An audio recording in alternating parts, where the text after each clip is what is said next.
Değerli bahis severler, Kazandıran İddia Yorumları kanalında 14 Ocak Cumartesi bülteniyle Çağlar'la birlikte yine ve yeniden karşınızdayız. Bu videoda sizlere Cumartesi bülteninde bizim için öne çıkan maçların analizlerini yapacağız.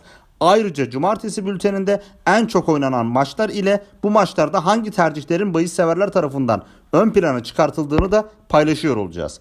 Bu videoda Türkiye Süper Ligi maçları olmayacak. Zira Türkiye Ligi maçları için ayrı bir video yayınlıyoruz biliyorsunuz. Ve şu an zaten kanalımızda bu video var. Kart olarak da yukarıya bırakıyoruz. Maçlara geçmeden sizden tek beklentimiz olan kanalımıza abone olmanızı, içerikleri beğenmenizi, bildirimlerinizi açmanızı rica ediyoruz değerli dostlar. Tahminlerinizi de yorumlarda paylaşabilirsiniz. Bunları yapanların kuponları da daha çok tutsun inşallah. Vakit kaybetmeden maçlara geçelim. Bu videoda da çok detaylı hazırlıklar yaptık. Bakalım bu hazırlıklar içinden hangi istatistikler daha dikkat çekici ve hangi bahisler bizim ve sizin aklınıza daha fazla yatacak. 14 Ocak Cumartesi bültenine Türkiye saatiyle 15.30'daki Manchester derbisiyle başlıyoruz. 1992'de kurulan Premier Lig'de 52. kez karşı karşıya gelecek ezeli rakiplerin maçında United tarafı 2013-2014 yıllarından sonra yaşadığı en kötü mağlubiyet serisini bu maçla sonlandırmak istiyor. Zira bu rekabetin son 3 maçını City tarafı kazanmıştı. Çağlar, Beşiktaş'tan Hollandalı dev adam Wout Weghorst ile anlaşmaya varıldığına dair olumlu haberlere eklenen hafta ortasındaki 3-0'lık bir sonuçla Lig Kupası'nda yarı finalde yerlerini ayırttıktan sonra Kırmızı Şeytanların derbideki kötü seriyi sonlandıracaklarına dair ümit var olduklarını görüyoruz. Ligde rakibinin 4 puan gerisinde ve 4. sırada yer alan Erik ten Hag'ın takımı Premier Lig'de neredeyse 5 saattir gol yemediler ve Tottenham ile lig lideri Arsenal'e karşı kazanılan galibiyetleri içeren üst üste 7 Premier Lig iç saha maçında yenilmediler ve bu maçlarda 6 galibiyet alırken sadece Newcastle United ile yenişemediler. Son bir hafta içerisinde FA Cup ve Lig Kupası maçları oynayan, Lig Kupası çeyrek final maçında Southampton'a 2-0 yenilerek elenen Pep Guardiola'nın Manchester City'si Premier Lig'de lider ile arasında yer alan 5 puan farkla 2. sırada bulunuyor. Bu sezon Ekim ayındaki maçta 6 gol olmak üzere son 2 derbi maçta United'a 10 gol atan Maviler bu maçta da en az 3 gol atarlarsa 9 gol ile bir Premier Lig sezonunda Kırmızılara 2 maçta en çok gol atan takım olacaklar.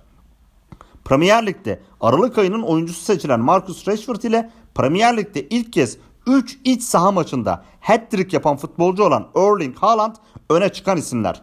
Öte yandan Çağlar son 4 derbide maçların ilk 10 dakikaları içinde gol oldu.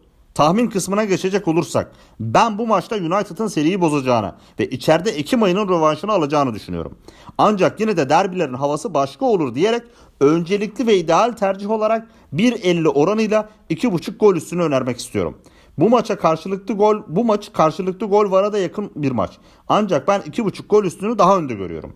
Taraf bahsini ideal kuponlara almak isteyenlere ise United yenilmez. Yani 1-0 çifte şans anlamına gelen Handikap 1-0'da 1'i önerebilirim. Handikap 1-0'da United galibiyetini yani. Oran da gayet iyi duruyor. 1.77. Öte yandan 3.54 oranıyla maç sonu 1'i ise tekten bir miktar değerlendirdim. Ayrıca her ne kadar derbiler sert geçer diye düşünsem ve sertliğe müsaade etmeyen hakem Stuart Atfield kartları sevse de iki takım da sertlikten ziyade futbol oynamaya çalıştığı için oran risk dengesini de düşünerek kart bahsi önermeyeceğim. Manchester derbisinde ev sahibi Kırmızı Şeytanlar Old Trafford'da taraftarlarının önünde takım olabilecek en iyi halindeyken Manchester City'yi ağırlıyor. İç sahada taraftarların da desteğini arkasına alan baskılı bir Manu görüyoruz Mert. Yakaladıkları bu ivmenin bir sebebi de taraftar ve kulüp başarıya aç ve bu yüzden takımın yakaladığı ivmeyi devam ettirmek için ellerinden geleni yapıyorlar. Manchester United bu maçı kazanırsa sezon başında beklenmedik şekilde zirve yarışına ortak olabilir. Konuk City ise Haaland transferiyle geçtiğimiz yaza damgasını vurdu. İleri uçta tam bir terminatöre sahipler. Mert, ben Manchester City'nin oyununu geçtiğimiz yıllar kadar güçlü bulmuyorum. Tabii ki bu halen çok güçlü oldukları gerçeğini de değiştirmiyor. Rashford, Fernandes, Haaland, Mahrez gibi formda oyuncuları izleyeceğimiz maçta ben de senin gibi gollerden yanayım Mert. İdeal tercihim 1.49 oranıyla 2.5 gol üstü, alternatif tercihim ise 1.66 oranıyla 2.5 üst ve KG var. Türkiye saatiyle 18'deki Brighton Liverpool maçıyla devam ediyoruz. Yeni yılda oynadığı biri FA Cup, diğeri Premier Lig maçı olmak üzere 2 maçta 9 gol atan Brighton takımı keyif almaya ve keyif vermeye devam ediyor. Toffees yani şekerlemelerle kaplı Everton karşısında alınan Premier Lig galibiyeti Roberto De Zerbi'nin takımına 2013'ten bu yana ilk kez arka arkaya 2 lig galibiyetiyle takvim yılını açma şansı sunmuş oldu. Kötü bir başlangıcın ardından ilk 5 maçında galibiyet elde edemedikten sonra son 6 lig maçının 4'ünü kazanan, bizim de Çağlar'la birlikte futboluna bayıldığımız İtalyan De Zerbi, Amex Stadyumundaki taraftarlarının sadakatini ve memnuniyetini kazanmış görünüyor. Brighton'lı Trossard'ın hat-trick yaptığı ligin ilk bölümündeki maçta iki takımın karşılaştığı maçta iki takım 3-3 berabere kalmıştı. Ve Trossard'ın gol attığı son 17 Premier Lig maçında Brighton 13 kez kazanırken sadece bir kez kaybetti. Yeni yıla ligde Brentford'a 3-1'lik şok bir mağlubiyetin ardından FA Cup'ta Wolverhampton'la 2-2 berabere kalarak başlayan Batı Londra'daki Brentford yenilgisi sonrasında 1993'ten bu yana ilk kez bir takvim yılına 2 lig mağlubiyetiyle başlamanın eşiğinde olan Jürgen Klopp'un takımında ise 4 maçlık galibiyet serisi çoktan unutulmuş görünüyor. Daha şimdiden ilk 4'ün 7 puan gerisinde olan Kırmızılar bu sezon Premier Lig deplasman maçlarının yarısını zaten kaybetmiş durumdalar. 8 deplasman maçında 4 mağlubiyet, 2 galibiyet, 2 beraberlik alabildiler. Çağlar, Virgil van Dijk'ın sakatlığı nedeniyle oynamamasının beklendiği deplasman takımında dikkat çeken bir istatistik var. Zira onun oynamadığı, ilk 11'de olmadığı son 14 lig maçında Liverpool 11 galibiyet ve 3 beraberlik aldı ve hiç yenilmedi. Brighton'ın son 12 lig maçının 10'unda ise her iki yarıda da gol atıldı. İki göze hoş gelen futbol oynamaya çalışan ve oynadıkları son 6 Premier Lig maçları karşılıklı gol ve 2.5 gol üstü biten iki takımın maçında elbette gollere yöneleceğiz. Ve ideal tercih tabii ki 2.5 gol üstü olacaktır. Oranımız 1.42. Oranı arttırmak isteyenler 2.5 gol üstüyle karşılıklı gol varı birleştirerek 1.53 oranı da tercih edebilirler. Bu kadar göze hoş gelen futbol oynayıp bu kadar kolay gol atıp kolay gol yiyen takımlar burada atamazlarsa gerçekten pes derim. Sistem kuponunda ilk yarı 1.5 gol üstünü de 2.06 oranıyla değerlendirdim. Risk iştahı yüksek oranlar ilk yarı 1.5 üst yerine ilk yarı karşılıklı gol varı da düşünebilir. Orada da oran 3.23 olacaktır. Ayrıca ben 2.02 oranıyla Brighton ev 1.5 gol üstünü de tekten aldım. Son olarak bazen mesajlar iletiyorsunuz. Çok gollü maçlardan çekiniyoruz. Böyle maçlarda taraf da önerin diye. Bu nedenle taraf oynamak isteyenlere ve bunu ideal tercihte değerlendirmek isteyenlere ben Brighton çifte şans anlamındaki handikap 1-0 handikapta 1 yani Brighton kazanırı öneririm. Oranımız ise 1.52 olur. Türkiye saatiyle 20'deki Lecce Milan maçına geçiyoruz. Ligde 5 maçtır kaybetmeyen, bu esnada Avrupa kupalarına katılma mücadelesi veren güçlü Lazio'yu geriden gelip yenen Lecce 1999-2000 yılından beri ilk kez bu dönemde lig 11.liğine kadar çıkmış oldu. Ancak hala küme düşme bölgesinden çok da uzakta değiller Çağlar. Evindeki son 2 Serie A maçını kazanan sarı kırmızılı takımın ondan öncesinde evinde galibiyeti yoktu. 2009'dan bu yana ilk kez ligde bir maçın 85. dakikasından sonra 2 gol yiyerek Roma ile 2-2 berabere kalan Milan ise lider Napoli'nin 7 puan gerisinde bulunuyor. Hafta içi kupada uzatmalarda 10 kişilik Torino'ya elenen Rossoneri yani kırmızı siyahlar bu sezon ilk kez ard arda 2 maçta galibiyet alamadılar.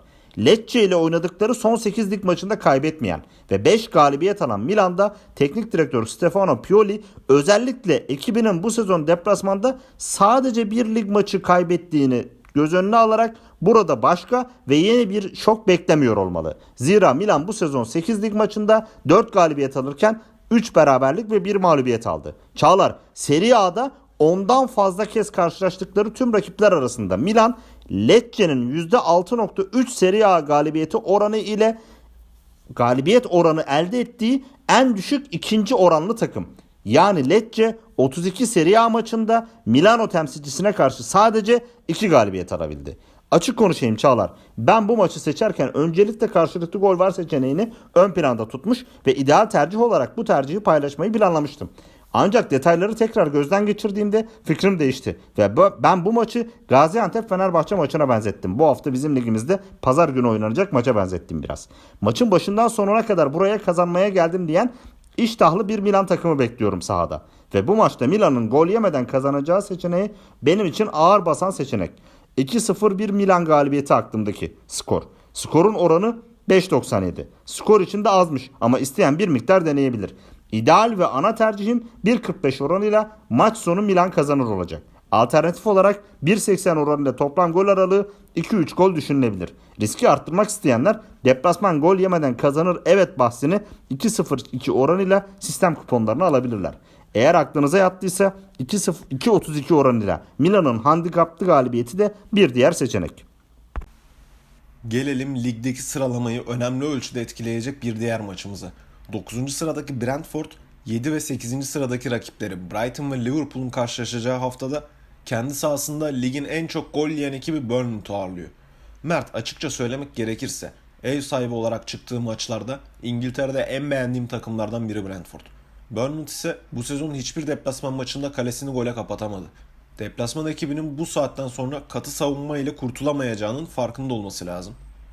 Brentford için bu maç Avrupa kupalarına yaklaşmak için çok önemli ve işi maçın başında sıkı tutacaklardır. Bu maça dair tercihim 1.52 oranıyla ilk yarı ev sahibi 0.5 gol üstü. Inter bu sezon geçtiğimiz yıllara göre gol atmakta ve pozisyona girmekte bir miktar daha zorlanıyor. Aslında son derece kaliteli hücum hattına sahipler ve Simone Inzaghi de hücumu çok seven bir teknik direktör, ancak hücumda birden fazla isim formsuz bir dönemden geçiyor. Hellas Verona ise ateş hattından bir türlü çıkamıyor. Mert, ben diyorum ki alacağı her bir puana ekmek gibi su gibi ihtiyacı olan Verona'nın bu maçta önceliği gol yememek olacaktır. Ki golü yediği takdirde Giuseppe Meazza'dan puan alması kolay olmayacaktır. Hele bir de Inter son maçta Monza deplasmanında puan bırakmışken. Verona'nın maça direnç koyarak başlayacağını ve formsuz Inter forvetlerini de düşünürsek benim bu maç için tercihim 1.77 oranıyla en çok gol ikinci yarı olacak. Türkiye saatiyle 23'teki Lyon-Strasbourg maçına geçiyoruz. Çağlar, yeni yıldaki Lig 1 maçlarına çok kötü bir başlangıç yapan Lyon 2 Lig 1 maçında gol dahi atamadı. Ve bu maçlardan 1 puan alarak Avrupa Kupaları yarışının 9 puan uzağında kalmış oldu. Bu sezon kazandıkları 25 puanın 17'sini kazandıkları evlerine yani Park Olimpik Lyon'a dönüş takıma iyi gelebilir. Ama takım ligdeki son 5 iç saha maçında da sadece bir galibiyet elde edebildi. Ancak karşılarında bu sefer 1978-1979 sezonundan beri iç sahada oynadıkları 22 maçta hiç yenilmedikleri bir Strasbourg takımı var. Ve bu süreçte 16 kez kazanan bir Lyon takımı. Ligin son sırasının hemen üstünde yer alan Strasbourg'da ise kafalar rahat. Zira takım kötü sonuçlar almaya doymuyordu. Hafta içinde yeni teknik direktörüyle ilk maçına çıkana kadar. Hafta içinde güçlü ve şampiyonluk yarışına girmek isteyen Lens ile 2-2 berabere kalan takım bu sezon ligdeki tek galibiyetini deplasmanda aldı. Ve ligde oynadığı 8 deplasman maçından sadece birinde gol atamadı. Çağlar, bu hafta sonuna girerken hiçbir Lig 1 takımı maçların ilk yarılarında Strasbourg'un yediği 21 golden daha fazla gol yemedi. İki takımın da skor üreteceğine inandığım bu maçta benim ideal ve ana tercihim 1.51 oranıyla Lyon ilk yarı 0.5 gol üstü olacak. Baskılı başlamak isteyecek Lyon'a dair ilk yarı en çok korner Lyon bahsi de iyi bir seçenek olarak görünüyor ve oran da 1.50. Taraf bahsi konusunda 1.42 oranıyla Lyon galibiyetini ise önermem. Çünkü bence dengesiz Lyon ile teknik adam değişikliği yaparak çıkış arayan Strasbourg'un maçında bu oran riski karşılamıyor. Zira bu şartlarda 44 yıl sonra bu sahada gelecek bir Strasbourg galibiyeti beni çok şaşırtmaz. Cumartesi gününün Avrupa'da en çok oynanan maçların bahislerine şöyle bir bakarsak. Bahis severlerin Milan galibiyetine güveni bir hayli yüksek. Manchester City ve Liverpool maçlarında en az 3 gol beklenirken Olimpik Lyon galibiyeti de Türkiye'deki bahis severler tarafından güvenilir bahisler arasında yer alıyor. 14 Ocak Cumartesi bülteninden seçtiğimiz maçları yorumladığımız videomuzdan şimdilik bu kadar sevgili dostlar. İçeriği beğendiyseniz abone olmayı, videolara like atmayı ve bildirimlerinizi açmayı lütfen unutmayın. Emeğimizin karşılığını vermek isterseniz ücretsiz bir şekilde böyle verebilirsiniz. Kazandıran İddia Yorumları kanalıyla kazanmaya ve kazandırmaya devam. Görüşmek üzere.